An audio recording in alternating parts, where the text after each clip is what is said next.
Good morning. How are you? Nice to see you. Good to see you. Thank you very much. We have a Where would you seat have us? for Right you here? over Okay. here. Hi, John. How are you? Good to see you. Hey, Josh, how are you doing? Good to see you. Awesome. Yep. Okay. Good morning, everyone. My name is Caroline Alloway. I'm a family caregiver for my husband and co-founder of Family Caregivers Voice.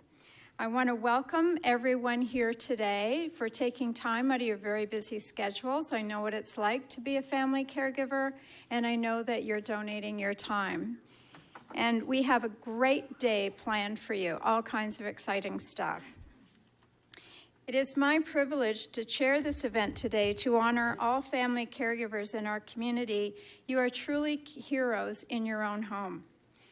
Before we start, I would like to gratefully acknowledge that this event is taking place on the traditional territory of the Mississaugas of New Credit First Nation, the Haudenosaunee, the Huron-Wendat, and home to many diverse Indigenous peoples.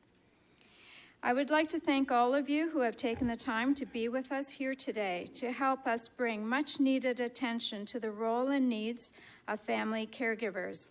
I would also like to acknowledge that there are some caregivers who could not be here today because they are caregiving. I now have the honor to invite Mayor John Tory to open this event. We are grateful and excited to have the mayor with us again this year to support this event for the second year in a row. Please welcome Mayor Tory.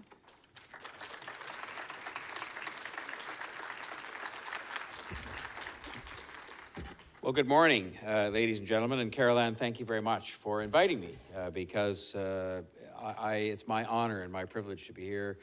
Both because I think this is an important day in the context of the people that it recognizes and the work they do, and I think it is also something that will spur us on. And when I say us, I'm of course delighted to be joined by two of my City Council colleagues who will speak to you after I have the chance to say a few words. Councillor James Pasternak, who's the chair of the CDRF committee, which has so much to do with our social policy initiatives that we undertake here at the City Hall, and Councillor Josh Matlow, who has been a leader in making sure that Toronto has a seniors strategy, and it is one that is a work in progress, and he will talk to you about that this morning because we just had a brief chat about the fact that the strategy that exists today doesn't make as direct a reference to the caregivers that are being honored here today and recognized here today, but it will going forward, and he will speak a little more about that. You know, it's interesting because I think most people in looking at the title of this day would think that the reference might be to professional caregivers. And of course, we all know how vitally important professional caregivers are. They obviously perform a really important role in the lives of many families and are necessary in many cases to supplement or even in some cases to entirely replace the work that is done by the caregivers that in fact we are recognizing today. But today is about more about caregivers who are often family, but sometimes friends or neighbors as well. And when you look at the numbers, and there's some very excellent material that I think you've spearheaded just to see prepared and the research done and so on, you recognize something that if we all just thought about it for a moment without a complicated study would know is the case, which is there are literally millions of people in the province of Ontario, millions of people who are involved in providing care for their loved ones, whether those loved ones be family or neighbors or otherwise, and they're doing it on a voluntary basis. And they are spending quite a few hours each week doing it, again, as the studies catalog. And even that, I don't think entirely captures the reality of what's going on out there. Because, well, when we produce these kinds of average numbers, they're average numbers, they go from a low to a high, and the number ends up somewhere in between. And I think I may have mentioned last year the experience within my own family. And again, every single family has their own experience. And we've had, as yet, only one in our family, which was my late father-in-law, but my mother-in-law, who is still turning 90 this year, and she frankly could still be a caregiver for anybody. She's amazing. But it got, I'm sure it started out at probably a couple of hours a week where she was not just a spouse and a mother and a grandmother, but a caregiver. And then it probably went to 5 hours. And then it went to the 11 hours that I think is the average sort of number that's mentioned in the study. But I saw, as things progressed, before my father-in-law went to a long-term care home, that it got to the stage where it was 24 hours a day, every day, 7 days of the week. And it started to take its toll on her. But again, this is the spectrum that exists of those who are doing it full-time, all day, every day, to those who may be doing it on a more episodic basis. But I just want to sort of recognize here today as the mayor, and I think it's one of the reasons we were happy to host this here last year and why I so much commend you for organizing it and putting it on, that for us to take a few minutes and to take a day when people can share some of their thoughts and get a bit of support from all of the different agencies that are a part of this day, including the city, for us to spend a minute just saying thank you for the tireless love and compassion that is shown to friends and families by caregivers who do so without compensation and without reward, as it were, although they have immense rewards, I'm sure, in terms of their feelings, is something that I think is the least we can do.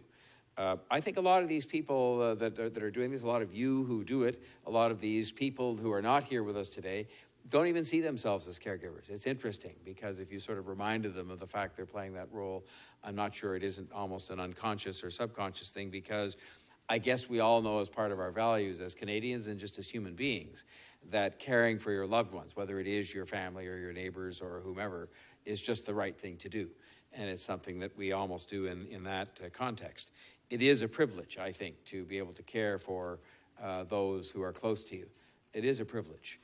Especially people who are in their later years. It's a privilege. And I know as I spend time often now with people who are, infirm and are clearly in the later stages of their life, the wisdom that you can gain from being with them, the joy of hearing their stories, and so on, is something that is rewarding for the person who's there, I'm sure including the caregivers. And, this is why we have counselors like James Pasternak and Josh Matlow doing a lot of this work, because the demographics of Toronto are changing as they are throughout the world, but they're changing here in particular, and it's not lost on us at all.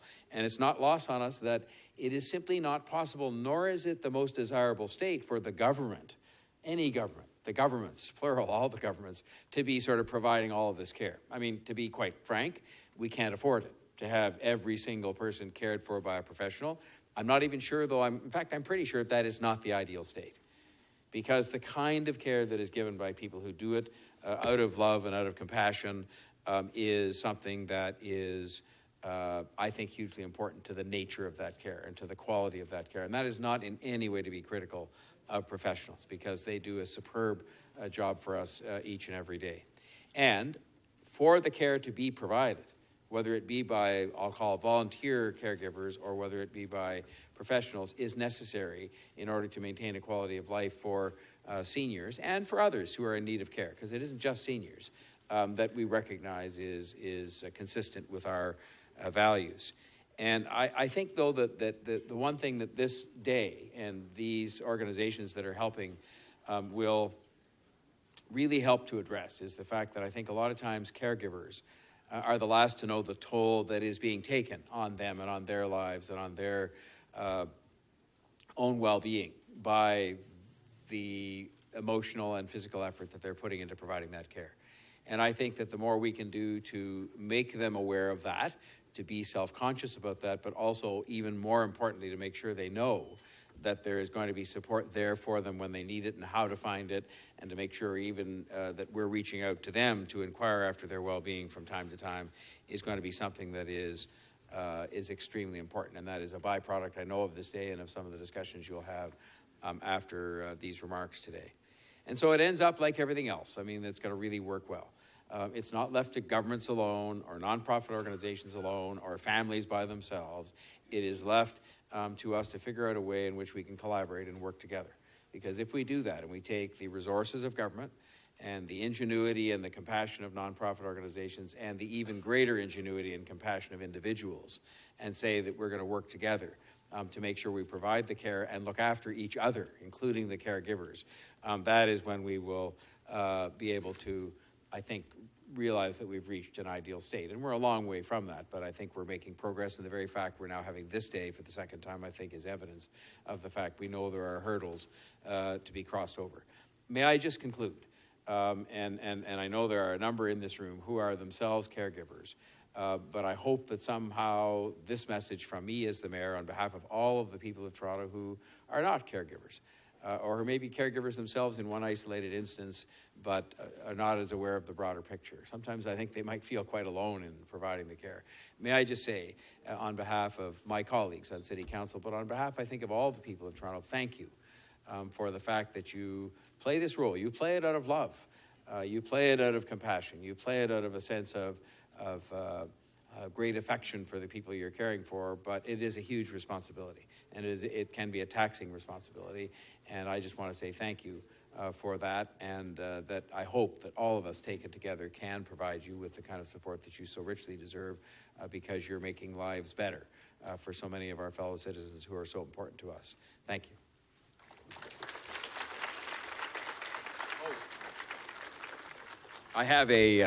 I often joke, and I say, but it's not a joking matter, but I say, well, the only thing you really get to do when you're the mayor is issue proclamations. And I could issue a proclamation for just about anything. But I exercise that immense authority selectively. I do. And we have different days and occasions that we declare as being something that is of civic importance to the entire population of the entire city of Toronto. And for the second time now, we have declared today Family Caregiver Day, and it's really just an official recognition that finds its way. I hope you saw it on the way in on the lobby at City Hall, and I'm going to give this to you, and for you to put it somewhere or give it to someone who, because if you come back 10 years in a row, I don't know if I'll be here, but the day will be commemorated, and you may get tired of receiving them, but there's always someone who probably deserves having this, the official proclamation for 2018. It comes with all the sincerity and genuine respect and affection for the day that I tried to convey in my remarks, and I want to give it to you with special thanks for your leadership that you've shown in making sure we're all here today. Thank you, Caroline.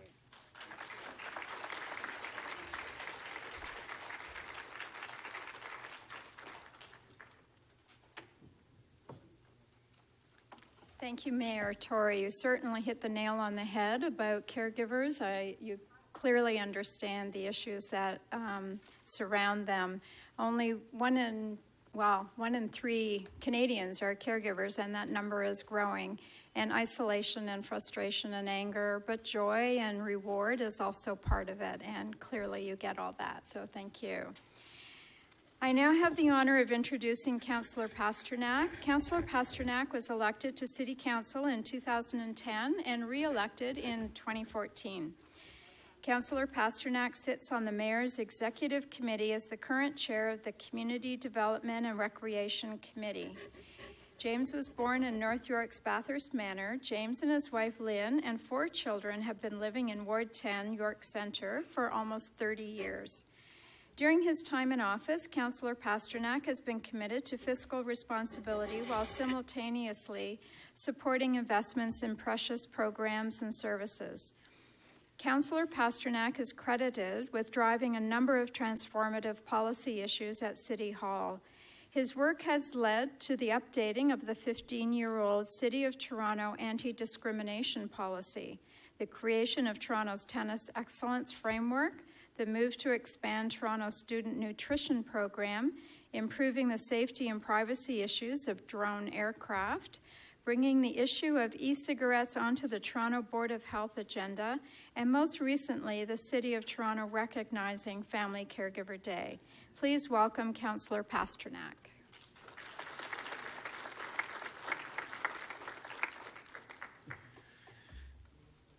Well, thank you very much for that lovely introduction. My mother couldn't have done a better job than that.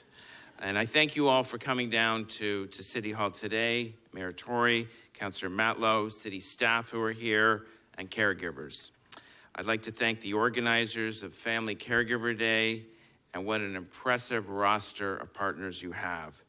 The participants for making this gathering a remarkable example of what we call at the city social capital, improving the quality of life for those in need whether they be seniors or the young and others seeking assistance, compassion, and a helping hand. You know that informal caregivers work in nondescript homes and cul-de-sacs, apartment blocks, or behind closed doors in institutional settings. They can appear in opulent settings or in public housing. Caregivers often work in silence, alone, taking the enormous task of ensuring that the person they are looking for is safe, healthy, cared for, and inspired. We understand that the medical profession of high purpose cannot be there for the long game. When hospital discharge form is signed, when the patient's overnight bag is packed up, and when thanks go around the room to doctors and nurses, the aging senior or the disabled youth is homeward bound to an uncertain journey. But it is the caregiver who provides the soft landing and the long-term support. When we connect the dots of who we are and where we come from and where we want to be, we are a city that needs the spirit and shared love that comes from people just like you.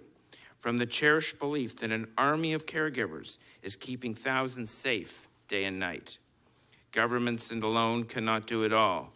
The state relies on the gift of volunteerism, the vital role of the family unit, and the spirit of understanding and the realization that we all age, that we all slow down, and one day we will all need the help of a caregiver. And for those who have challenges before their time, this includes them. Let there be no mistake, the challenges for a caregiver are great. No matter what the medical situation, no matter what the age of the patient in need, the caregiver must pass the test of discipline, pragmatism, compassion, and good judgment. And when a caregiver is in the workforce and must juggle it all, those on the sidelines often say, how did they do it? I can think of few more timely gatherings than this today. When I brought the motion forward to the committee I chair to recognize Family Caregiver Day, I never knew what a force this would become in such a short time, what golden friends we certainly have.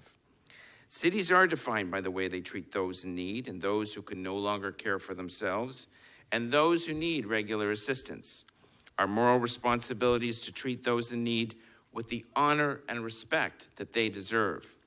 Let us pledge today that those looking back at this time and place, at this annual event, that the city did its part in providing a venue, the political will, and the resources through its senior strategy that a city can offer to the informal family caregiver the supports they need. The city must be there as a true partner, recognizing that the health of our caregivers and the safe well-being of those in need is not just an obligation, but a true reflection of who we are and what kind of city and country we want to be, that we can become the shining light. And in doing so, we keep our faith in ourselves, our faith in each other, and to make sure that the community we know and love is one of enduring support, protection, harmony, and respect, emphasizing the truism that God's work in this world must truly be our own. Thank you very much.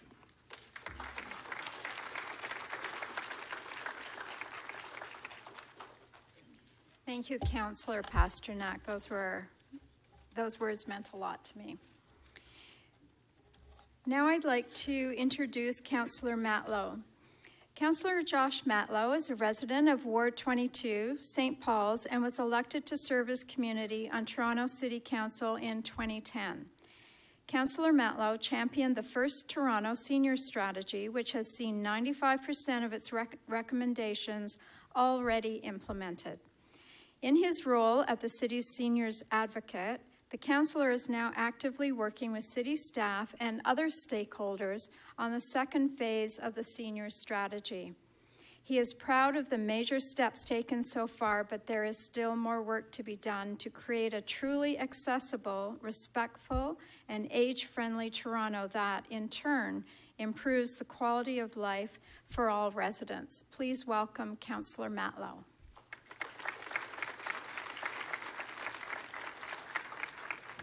Well, good morning, everyone.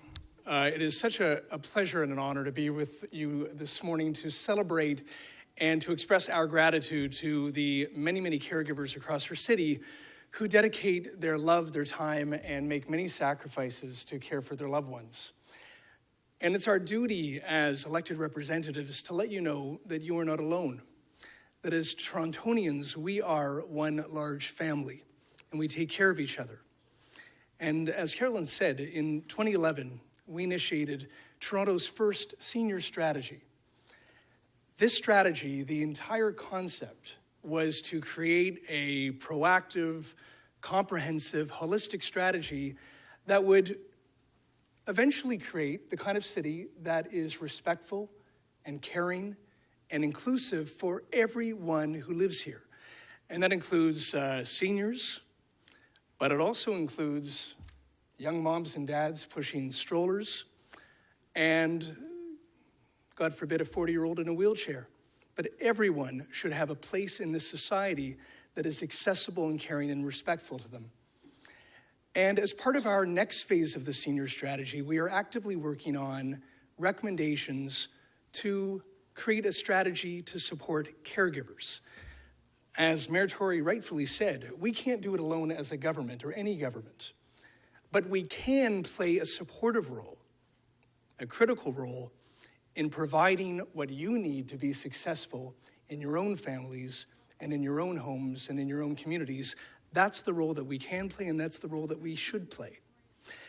I come from a place where, when I was 13, my parents forced me to be a volunteer at Bakerest. I spent a summer under duress. Rather than playing outside, I was told, you've got to go volunteer, it'll build some character. I don't know if Mayor Tory would agree if they were successful or not, but it was a life-changing experience, because rather than going and being altruistic or selfless, I gained so much from that experience because I spent a summer giving of myself and finding that the rewards were so plentiful. It gave me a raison d'etre. It gave me meaning. And I learned such important lessons from people who had lived many more years than I had at that age. And then when my grandmother was ill and she was suffering with dementia, I saw my mom care for her, put her life on hold in many instances to be able to care for her and provide her the love and the strength that she needed to be able to have a quality of life throughout that experience. And then 3 years ago, my mom died of cancer. And in the months preceding her death, I saw my sister stop her life for about 6 months. She stopped her career, and she moved in with my mom. She put everything on hold to be able to love her and support her and do everything from provide her the palliative care that she needed when it wasn't provided institutionally and formally, professionally, or even just spend hours and hours on end watching funny TV shows so that she could have a laugh when she was in pain. I know that my colleagues come from many backgrounds and many lived experiences, but we're all there for one reason, which is to contribute to the quality of life of our residents. And our commitment collectively is to do what we can within this precious period of time that we're elected here to be able to leave this place a little better than we found it. And we know that that's exactly what you do every single day as caregivers within our city. So to conclude, I first of all want to thank those of you who organized this event, and Councillor Pasternak for initiating this idea, and Mayor Tory for providing the leadership to show how much we as a council and as a city care about you.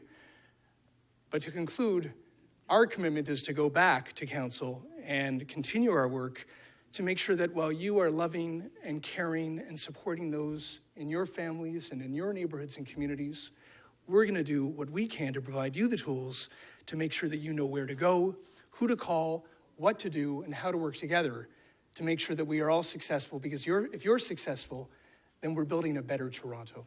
Thank you very much, everyone.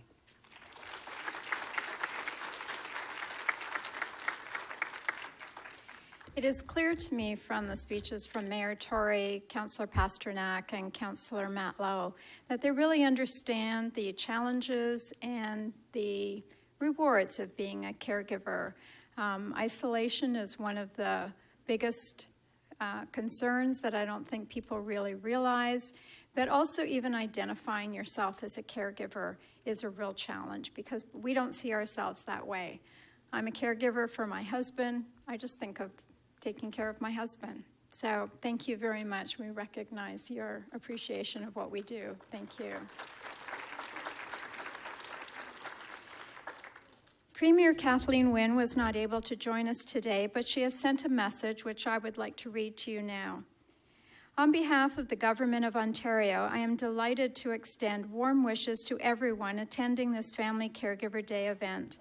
It has been said that family is nature's best invention because it gives us a built-in support network that nurtures us and gets us through tough times.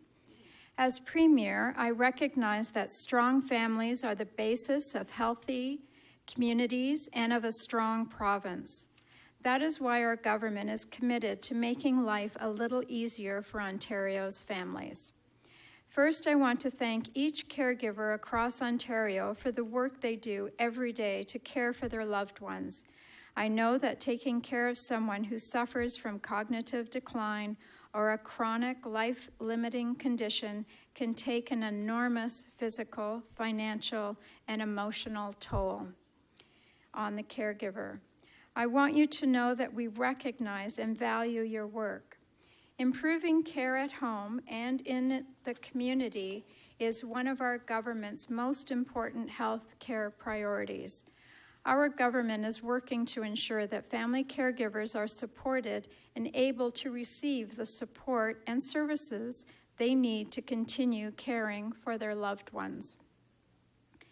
That is why our government provided approximately 600,000 additional hours of respite services for caregivers across the province to give caregivers a well-earned break from doing the work of caring for a loved one.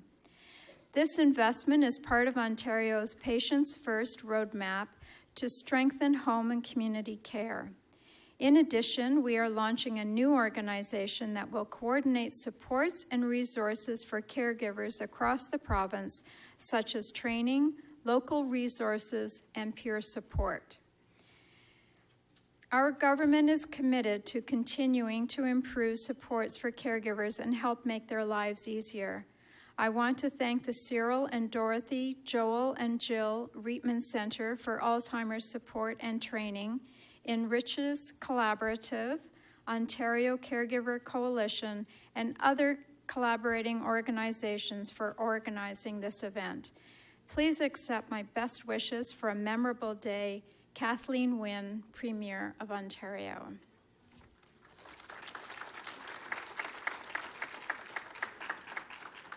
We will now listen to a message from the Honorable Deepika Damerla.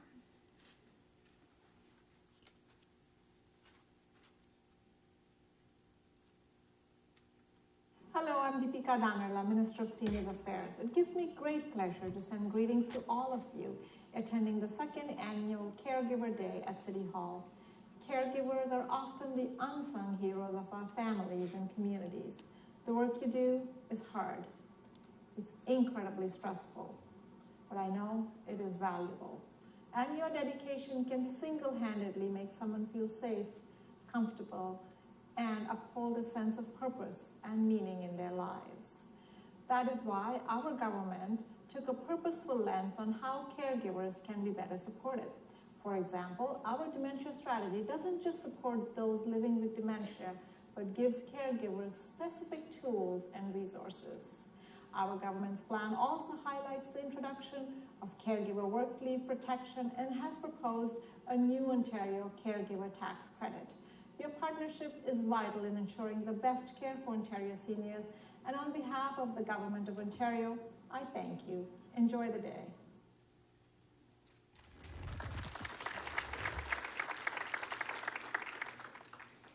Now we're going to hear from two caregivers who have inspirational stories. I would like to welcome Karen McBoyle, who is a mother and caregiver of an adult with severe eating disorder and an active member of National Initiative for Eating Disorders. Karen?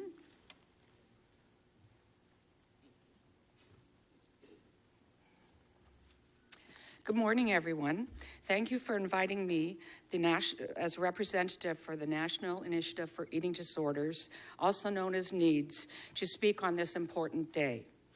I'm here on behalf of Wendy Preskow, who started the National Initiative for Eating Disorders, to advocate for awareness, education, funding, and status of this often forgotten disease. Wendy and I are very similar in circumstance, both having adult daughters of age 33 with severe anorexia for over 15 years. There are thousands of families just like us. The stress on families is horrendous and devastating. The mental and physical pain of the disease on sufferers is insurmountable.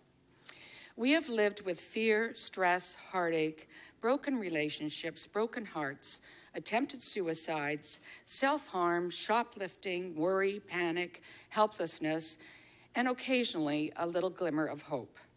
We have been through every positive and negative emotion possible. We never, ever have peace of mind, not for 1 minute. Eating disorders kill sufferers, bankrupt families, and destroy relationships. So why am I here? As parents and caregivers, we do everything possible 24/7, physically and financially, to provide and help our daughter, and it's never enough. The daily emotional and mental strain on us as caregivers of an individual with an eating disorder is unimaginable and never-ending. We watch our children fade away closer to death daily. We are a population of caregivers that have had zero acknowledgement, help, support, or recognition. Eating disorders have the highest mortality rate of all mental health diseases. And besides being the orphans on mental health agendas, our particular caregiving responsibilities, time and agony, have never been addressed.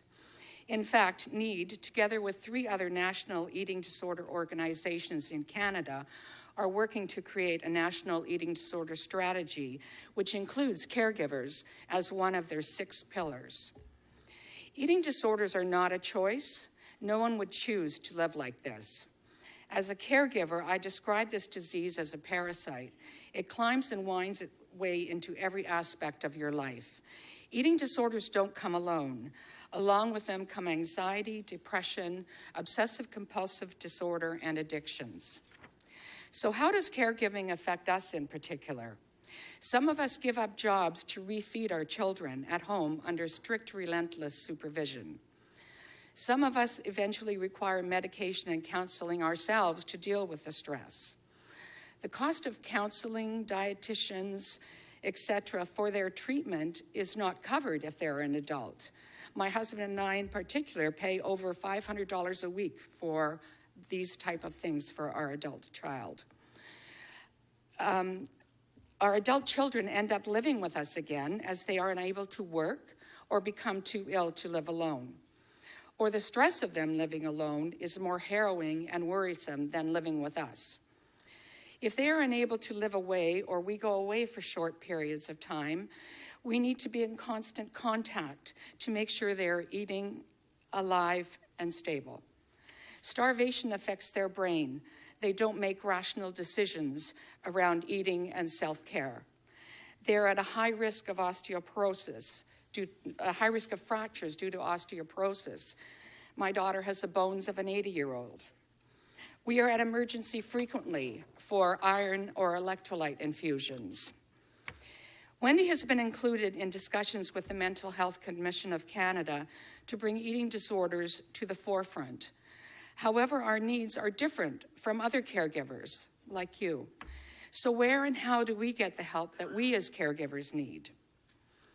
In closing, I feel it is a big step for us that has been taken to be included in part of these discussions, and I thank you. As caregivers, which we all are, we have to remember we are special, loving people who are doing our best in a sometimes impossible situation. And that in itself should make us proud. Thank you.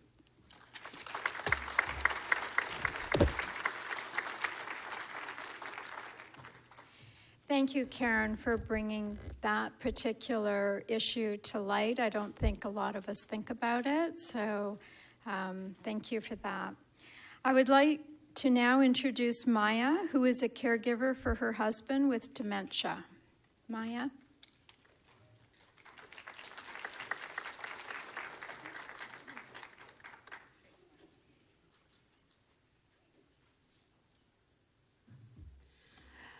Good morning, everybody. Thank you for letting me share my story. The very fact that we call ourselves caregiver indicates that we care. And that sums everything that goes on in our lives. If we didn't care, we would be climbing the corporate ladder, perhaps. I was at the top of my job. I was a director of an organization. I hit the pause button on my life when I realized about 5 years ago my husband needed care. Am I happy doing this? I don't know. Am I sad? I don't know. I wake up every morning, pat myself on my shoulder, job well done, Maya, I tell. This is all I do. I mean, those are my perks. What do I get for this in return? I say I'm self-employed. I don't have any CPP contribution going in, any EI going in. But at the end of it, when I had to approach the government for ODSP, it was a battle. It was a battle. It was a whole lot of form signing where he had to sign and he refused to sign. He did not understand that he had issues. The fact that he is absent from his life constantly makes me, want to be present in his life, and in the process, I'm being absent from my own life. So what do? Where's the balance? Where do I strike a balance? This is where, I think we need more support. 4 hours of caregiving, 4 hours of substitute caregiving from a personal support worker wouldn't be enough. What if I have to go away for a couple of days? My mom's going to be 85 this June, and she's in a different country. I can't go wish her. I had to choose between being with my mom or being with my husband. When I married him 30 years ago, I didn't think that I would be doing this job. I was more frail. I was being hospitalized frequently. And today, here I am, caring for him. The table's turned. But I'm thankful to him. I'm thankful to God or whatever the superior powers up there that I'm not in his position. His pain is more than my pain. I'm glad that I'm not suffering from a cognitive disability. I'm able to understand my needs. I'm able to take care of another person. I'm thankful to him for opening my eyes out to everything that I have that he doesn't have. I'm thankful to, I would say, but for agencies like North York Community House, which really stepped in when I really needed. It was God sent. There was a time when I felt so cornered in my life. I couldn't go to the washroom even for a couple of minutes. I couldn't shower. I couldn't take a quick shower. All that I had to do was take a quick shower. I hadn't washed my hair for a couple of months. And then this was the day when he just went to the washroom. I shut the door and I ran. I ran because I didn't know what else to do. I went to the library and I met this wonderful lady who talked about the support that was available. And that opened my eyes to the fact that, yes, this is my role. My journey has just begun. I know it's going to end the day either I go or the day he goes. Long-term care is not an option because he lost faith in the system when he had a 6-week stay in a civic hospital where they threatened to send him to a shelter if I didn't find a place for him to stay. I had to send him to a group home where after a couple of months of staying there, it reached a point, he's a long-standing diabetic, where I thought I would have to amputate his leg. I brought him back home, now conscious of the fact that a long-term care is no longer an option for him. There are support systems available. There are other systems available, but the trust is gone. He now does not trust his own daughter to take care of him because it reached a point of conflict between them. We even went to a shelter space where we were told, shelter is not where you should be. We felt homeless. There was this night when I thought it was sometime in November in 2016, where I thought I would be spending a day out on the road with him. I didn't know where I would go. But today I'm here, strong, understanding, aware of my responsibilities, aware of the fact that any government that is in place, any system that is in place can do just that much. The rest, whatever you call gaps or whatever you call filling in the needs, is up to us as individuals. I'm not here feeling sorry for myself. I'm not here either extremely proud of myself. I've had my bad days. I've had days when I felt that I should abandon him. I was asked in the civic hospital, why didn't you abandon him? I told the doctor. I was told that I was manipulating the system. I said, I had reached a point where I wanted to leave him on the streets of Toronto. He didn't know the home address. He didn't know where I lived. He didn't remember the phone number.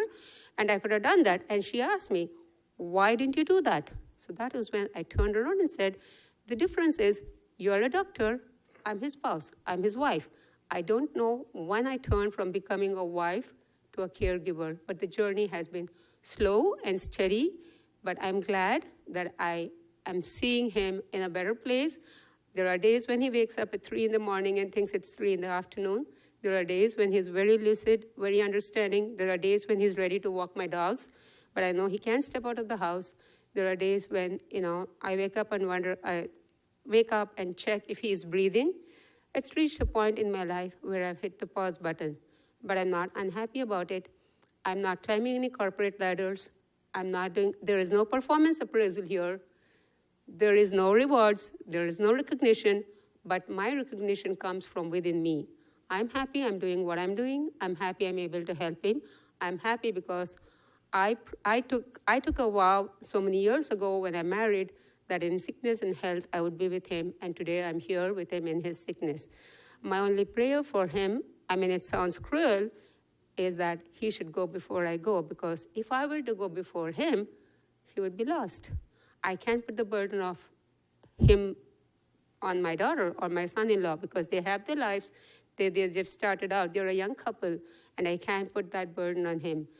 His responsibility is solely mine at this point. It is no government agency.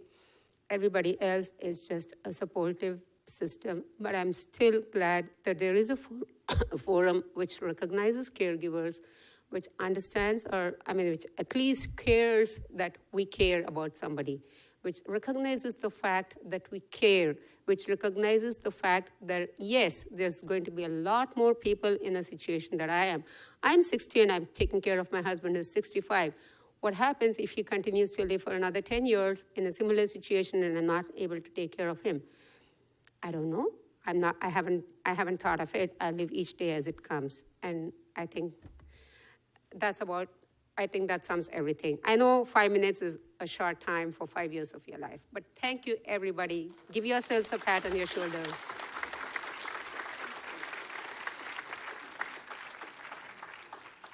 Thank you, Maya. That was a very inspirational speech. Thank you. Before we wrap up this part of the event, we want to share with you a very special song by a very special person and singer. I would like to introduce you to Catherine Fuderich, who is a singer and a caregiver to her mother, who has early onset dementia. She is also the co-founder of the Memory Cafe initiative, together with the Alzheimer's Society. She will share with us today a song called All the Time that she wrote about her caregiving experience. Please welcome Catherine.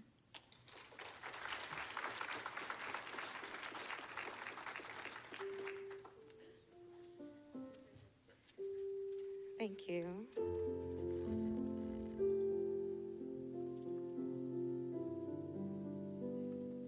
Okay, that was a sound check. Yeah. Okay, thank you. Yeah, so as mentioned, this song is written from my personal experience as a caregiver to my mother who is living with young onset Alzheimer's disease. I am 29 now. She was showing symptoms when I was 20 and was officially diagnosed when I was 21, so it's been a while.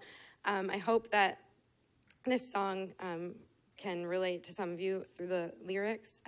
But again, it's just my experience, and thank you so much for sharing your stories of different experiences in caregiving. And I know there's a lot of differences in this room, but we do share that in common, that we give of ourselves, and there's not a lot of recognition there. So this is called All the Time.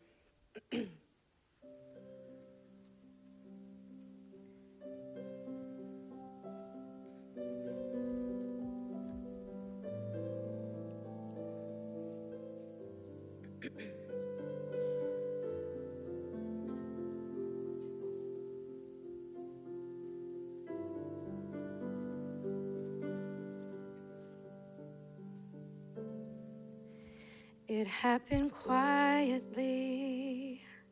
the way the fall wind takes away the summer leaves, barely noticing till everything had changed. It's like the cruelest joke. You were a firework, now turning into smoke. And I can't hold you, I can't catch you, I can't slow anything down.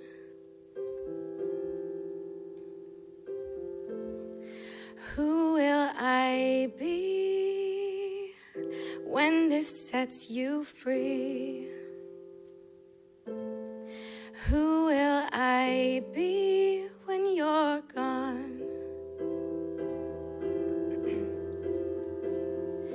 I'll be working all of my life, trying to be just like you, hoping one day I'll face the mirror and see that it came true. And I'll try to keep it in the back of my mind, to say it out loud. You were never shy. I love you all the time.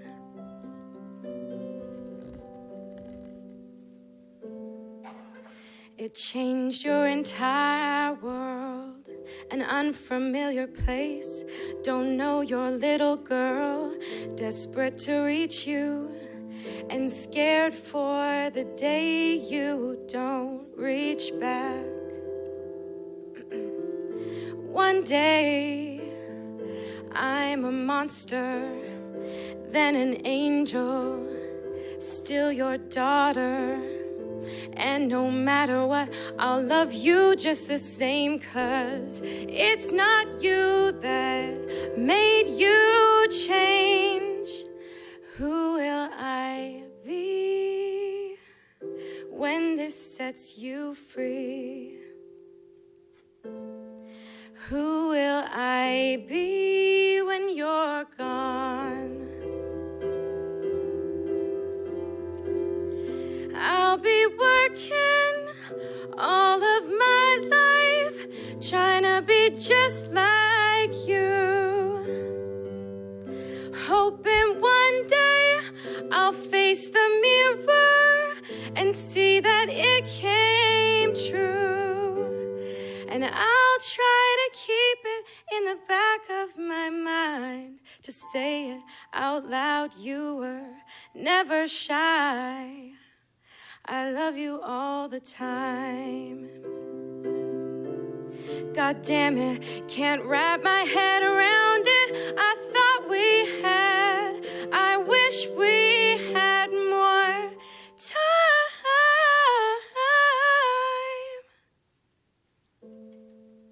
It happened quietly, the way the fall wind takes away the summer leaves. I'll be working all of my life, trying to be just like you, hoping one day I'll face the mirror and see that it came true.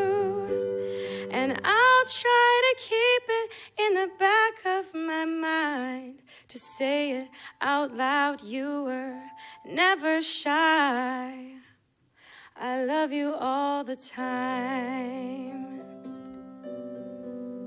I love you all the time.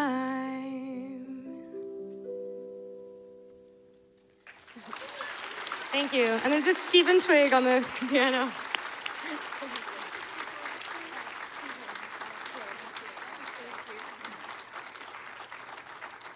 That was amazing, Catherine, and the keyboardist, Stephen. Thank you very much for that. That was a lovely song. Well done. Okay, in the next part of this event, we have many surprises waiting for you. First of all, you will notice that you receive vouchers from CARP together with your agendas. CARP is giving a free one-year membership to all the caregivers attending this event today towards Caregiver Day. The membership will give you access to discounts for services, venues, vacations, deals, and more. To take advantage of this offer, you need to visit CARP website. You have the link in your agendas and register with the unique code that is listed on your voucher. For caregivers only, we have a gift of mini radios, donated by Toronto Hydro. There is a volunteer standing by the resource table, which is over that way, that way, there, right there. And if you are interested, you can approach them and get your mini radio. You will also notice that with your agendas, you received a survey. This survey is meant to help inform the Toronto Caregiver Forum and City of Toronto in the creation of a caregiver strategy. Please take the time. We do listen to what you have to say because today was influenced by the comments from last year. So please take the time during this hour or at the end of the event to fill it out if you haven't done so online, and give it to us at the end of the event. If you need translation, there are some copies translated in different languages by the resource table, courtesy of North York Community House, so feel free to grab one. And that's not all. Last year, caregivers who provided feedback for the event said they wanted more practical information and to be engaged. We heard and responded. This year's national theme for Caregiver Day is about connecting caregivers, and so this second half of our event is about connecting caregivers to care, while nurturing your mind, body, and connecting you to information and services. Between now and 11:30, we have so many things for you to enjoy and explore. We have a nice breakfast set up for you at the Council Lounge, which is up that way, where a team of professionals in various areas of expertise who have volunteered their time to be here today are waiting for you to come and ask them questions about legal information, financial navigation, community services, self-care, and many, many more. The idea is to provide you with information that is relevant to you as a caregiver and driven by your needs. Some professionals will be seated by a table that has a specific theme assigned to it, so you can bring along your breakfast and join the table if that theme is of interest to you.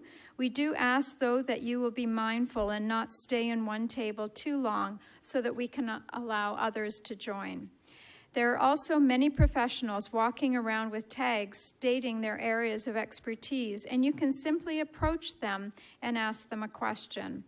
They're all standing up there waving at you, so let's give them a cheer. There we are. Yay. Thank you.